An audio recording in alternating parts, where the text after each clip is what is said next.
우리 함께 사도신경으로 신앙 고백하시겠습니다. 나는 전능하신 아버지 하나님 천지의 창조주를 믿습니다.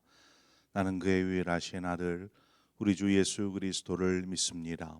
그는 성령으로 잉태되어 동정녀 마리아에게서 나시고 본디오 빌라도에게 고난을 받아 십자가에 못 박혀 죽으시고 장사된 지 사흘 만에 죽은 자 가운데서 다시 살아나셨으며 하늘에 오르시어 전능하신 아버지 하나님 우편에 앉아 계시다가 거기로부터 살아있는 자와 죽은 자를 심판하러 오십니다.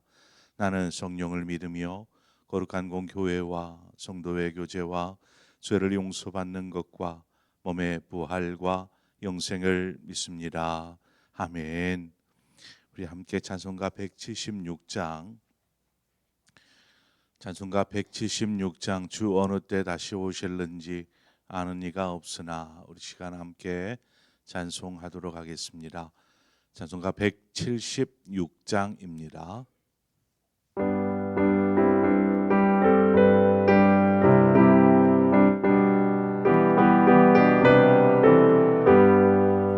주 어느 때 다시 오실는지 아는 이가 없으니 등 밝히고 너는 깨어있어 주를 반겨 맞으라. 주 안에서 우리 몸과 마음이 깨끗하게 되어서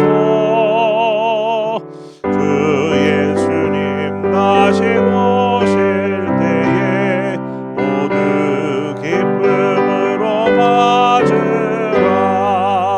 주 오늘에 다시 오신다며 부끄러움 없을까.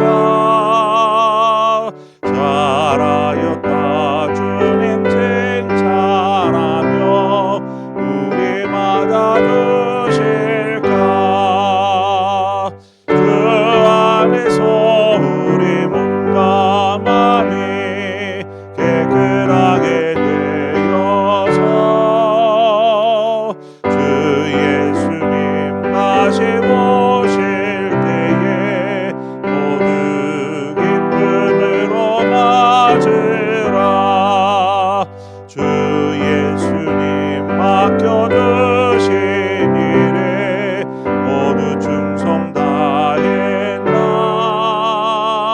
내 맘속에 확신 넘칠 때에 영원한 식 없겠네.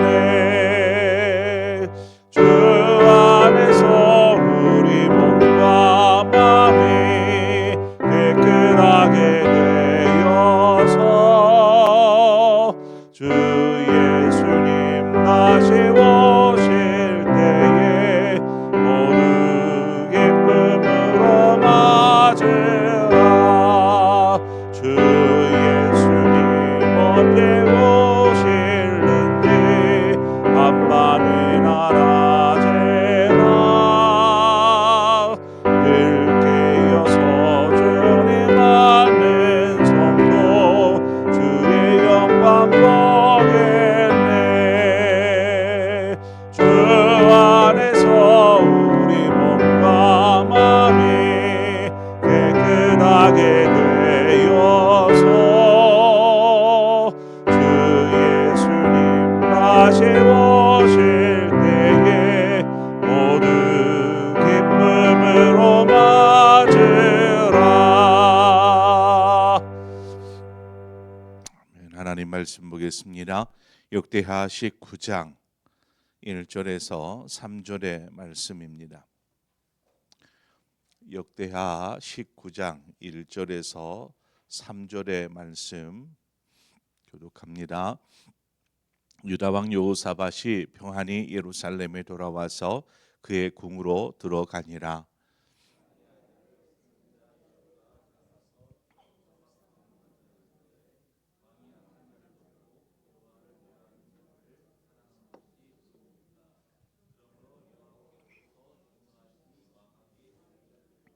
함께 읽습니다.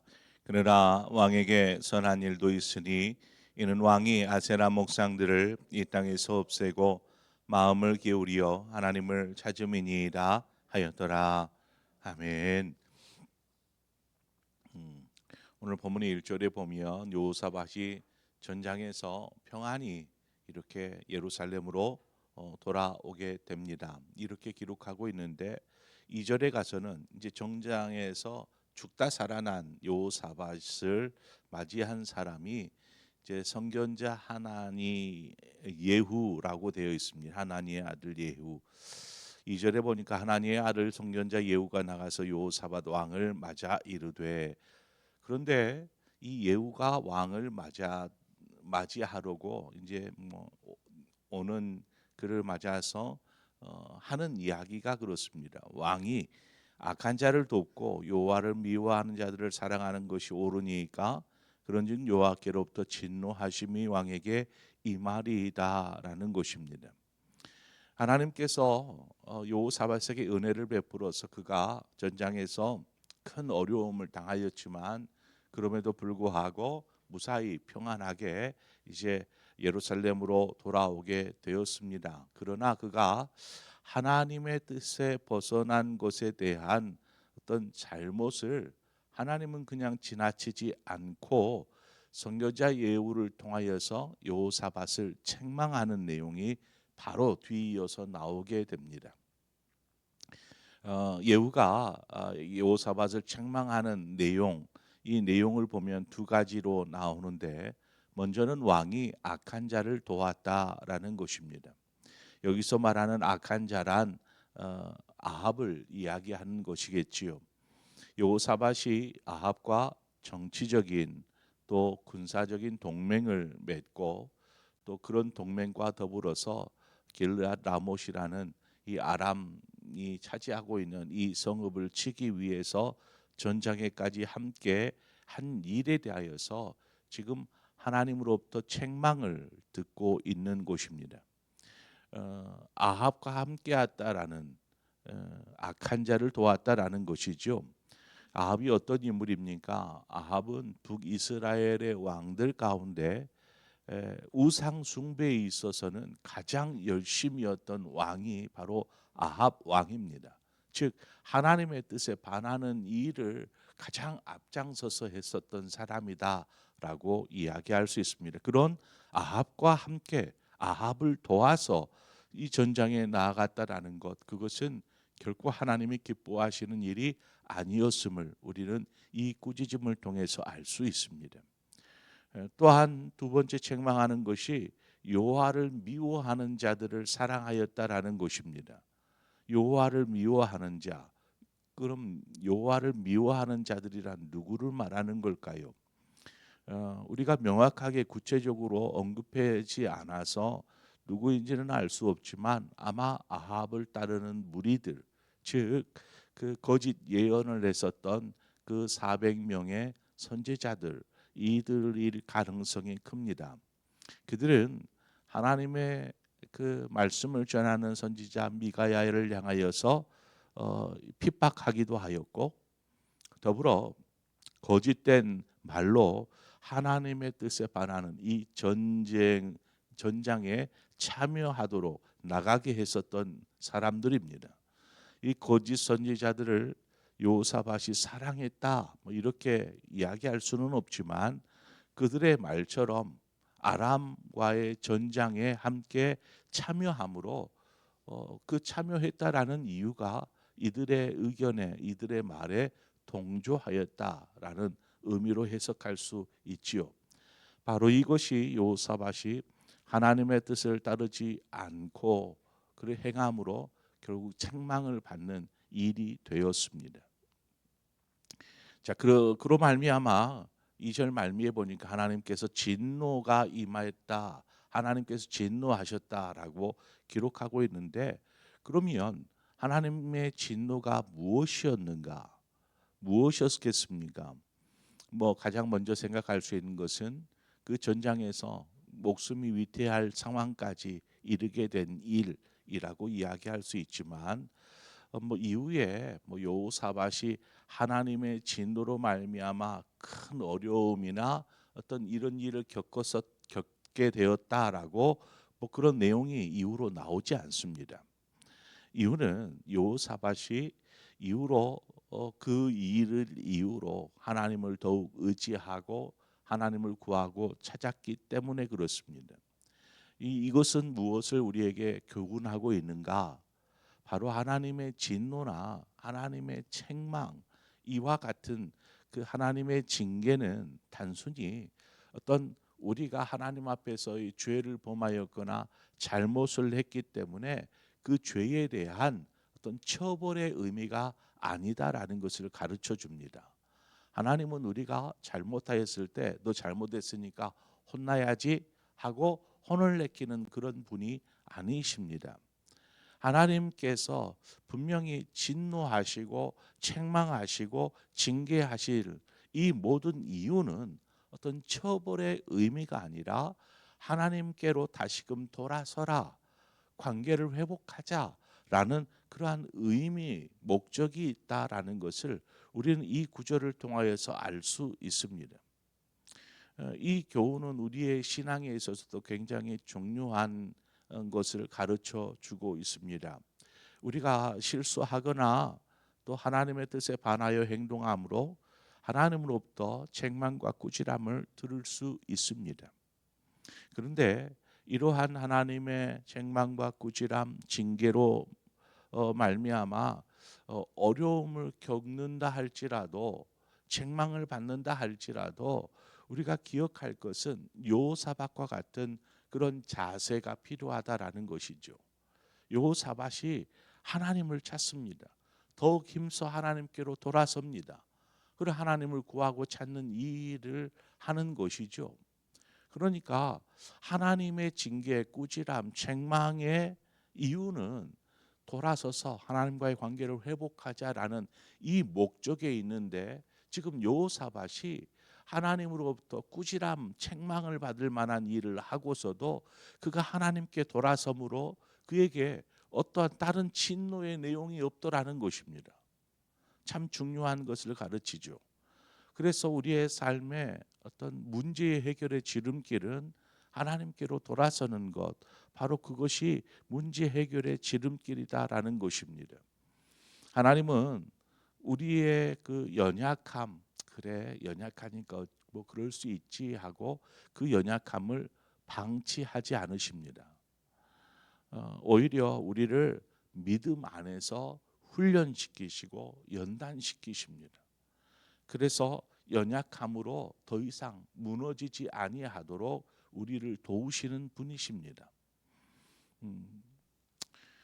히브리서 12장 7절 말씀에 가보면 너희가 참음은 징계를 받기 위함이라 하나님의 아들과 같이 너희를 대우하시나니 어찌 아버지가 징계하지 않는 아들이 있으리요? 라고 말합니다. 징계하지 않는 아들이 자녀가 없다라는 것이죠. 모두를 징계하십니다. 그런데 그 징계가 왜인가?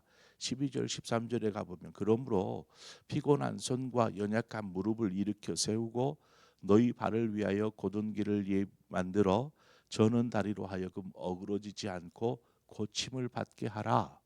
바로 이것이 하나님의 목적이다라는 것이죠.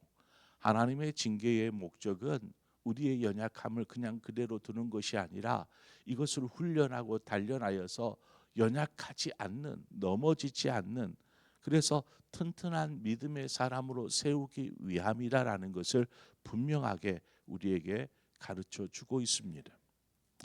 여호사밧은 하나님의 책망만으로 충분히 하나님께로 돌아서서 전심으로 하나님을 따릅니다.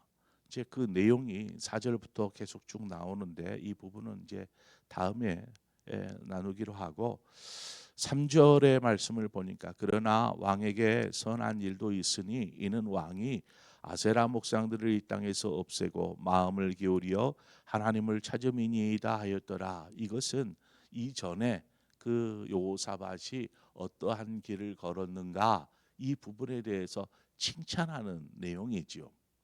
칭찬할 것이 있으니 당신이 이러이러이런 일을 했다라는 것입니다. 여호사밧이 왕이 된 이후로 지금까지 남유다를 신앙 안에서 바르게 세우고자 우상들을 절폐하고 산당들을 제거하며 또 백성들을 말씀으로 세워가는 이 일들을 하였지요. 이러한 일들이 그냥 여호사밧 초창기에 잠깐 하고 마는 것이 아니라 지금까지 계속해서 지속적으로 그렇게 나라를 세워가고 있었다라는 것을 이야기해 줍니다. 이것에 대해서 하나님은 여호사밧을 칭찬하고 계십니다. 우리가 그렇지만 우리가 생각해 보아야 할 부분이 여호사밧이 그의 삶에 앞서 말씀드린 바와 같이 북이스라엘 아합 왕과 동맹의 관계를 맺기 위해서 했었던 그 정략 결혼, 즉 자신의 아들 여호람과 아합 이세벨의 딸 아달랴와 결혼을 시킨 이 사건입니다. 이 일은 이제 지금은 드러나진 않지만 후에 여호사밧이 죽고 여호람이 남유다의 왕이 되었을 때에 큰 아픔의 역사로 이어지게 됩니다. 지금은 여호사밧이 남유다를 잘 세워가고 있기 때문에 그 모습이 드러나지 않지만 이 잘못된 선택이 훗날 고스란히 그 결과로 남유다에 일어나게 되는 것입니다. 이것은 무엇을 말씀해 줍니까? 잠언 1장 10절의 말씀처럼 내 아들아 악한 자가 너를 깰지라도 따르지 말라 말씀하시지요. 그래서 사도 바울은 믿지 않는 자와 멍에를 같이 매지 말라 이렇게 이야기하고 경고하고 있습니다. 이처럼 어떤 현실적인 유익을 위해서 더 이상 갈등하고 또 전쟁하는 그런 관계에서 떠나 우리가 서로 화평을 이루자 얼마나 좋습니까? 이 목적 분명한 좋은 선한 목적이지만 이 선한 목적을 위해서 이 아합과 함께 동맹의 관계를 맺었다. 앞서도 그 꾸지람의 이유가 그것에 있지 않았습니까? 우상 숭배에 열심을 내는 그런 악한 자 아합과 함께 하였다라는 것이 하나님의 꾸지람의 이유였습니다. 또 그 동맹이 결국 자식들 간의 결혼으로 이어졌고 그 결혼의 결과는 남유다를 큰 어려움에 빠지게 만드는 이유가 되었지요. 이처럼 어떤 현실적인 유익을 위해서 잠깐의 평화를 위해서 악한 자와 함께하는 일, 이것은 바르지 않다라는 것을 우리에게 가르쳐 주고 있습니다. 우리가 예수 믿지 않는 사람들과 전혀 관계하지 않고 살아갈 수는 없습니다. 옛날에는 그런 거 신앙촌 이런 것처럼 믿는 사람들만 모여서 어떤 마을을 구성하고 생활을 하고 이제 이런 경우도 있었습니다. 그러나 우리가 지금 오늘날 삶을 보면 예수 믿지 않는 사람들과 구별되어서 그냥 그들과 관계하지 않고 그렇게 살아갈 수만은 없습니다. 우리 주변에는 그런 관계들이 많이 있지요. 그러다 보니까 우리도 모르게 그런 어떤 세상 사람들, 예수 믿지 않는 사람들의 문화나 그러한 삶의 모습들이 우리에게도 영향을 끼치더라는 것입니다. 그래서 우리 자신도 모르게 그것이 당연한 것처럼 보이게 되고 그것이 좋아 보이기도 하고 그냥 그렇게 행동해도 신앙 안에서는 별 문제 없다라고 생각하는 그런 생각에 이르게까지 하더라는 것이죠. 그러므로 우리가 말씀처럼 잠언이나 바울의 말처럼 믿지 않는 사람들과 전혀 관계하지 말라 이렇게 말할 수는 없지만 우리가 이런 때일수록 더욱 우리 스스로를 잘 훈련하고 단련하고 연약해지지 않도록 해야 한다라는 것을 말씀해 줍니다. 오히려 이것이 후에 보면 결과적으로 보면 하나님을 붙드는 것이 오히려 큰 축복의 길이다라는 것을 지금 당장의 문제를 해결하기 위해서는 손을 잡는 것이 유익해 보인다 할지라도 훗날 보면 하나님을 붙잡고 의지하는 것이 오히려 더 큰 축복의 길이다라는 것을 이 여호사밧과 그의 가문이 그의 자녀들을 통해서 우리에게 가르쳐 주더라는 것입니다. 그러므로 우리의 삶 속에서 하나님 앞에 책망받을 만한 일은 없는가? 책망받을 일로 인하여서 우리가 때로는 징계를 당하고 고난을 당한다 할지라도 가장 중요한 것은 징계를 거두어 주십시오가 아니고 우리가 하나님을 구하고 찾을 때에 하나님께서 우리를 진노 가운데서 긍휼히 여기시고 우리를 구원하시고 새롭게 하심으로 우리가 하나님이 기뻐하시는 길을 걷게 하시더라는 것입니다. 그러므로 늘 언제나 깨어 있어 하나님의 뜻을 따르며 무엇보다도 어떤 상황 속에서든지 하나님을 구하고 찾는 자 되어야 할 줄 믿습니다. 그래서 우리의 삶이 정말 하나님의 인도를 받는 것이 눈에는 좀 고달파 보이는 것 같고 희생인 것 같고 손해인 것 같아 보일지라도 그것이 가장 빠른 축복의 지름길이다라는 것을 기억하면서 우리가 그 길을 묵묵히 걸어가는 믿음의 사람들 되시기를 주님의 이름으로 축원을 드립니다. 함께 기도하겠습니다. 좋으신 하나님 아버지, 은혜와 사랑을 감사합니다. 이 새벽 우리를 또 부르시고 또 하나님 앞에 겸손히 기도함으로 나아가게 하시는 아버지, 이 시간 겸손히 주님을 구합니다. 주님을 찾습니다. 하나님, 우리가 늘 언제나 이와 같은 자세로 믿음 안에 서게 하여 주시옵소서. 삶의 때로는 연약함 속에 넘어지기도 하고 또 하나님과 멀어지기도 하는 우리의 부족함들을 봅니다. 하나님, 이 일들을 그냥 우리가 묵과하고 지나칠 것이 아니라 하나님 안에서 잘 훈련되고 단련되어서 믿음 위에 굳게 서는 우리의 삶이 되게 하여 주옵소서. 예수님의 이름으로 기도합니다. 아멘.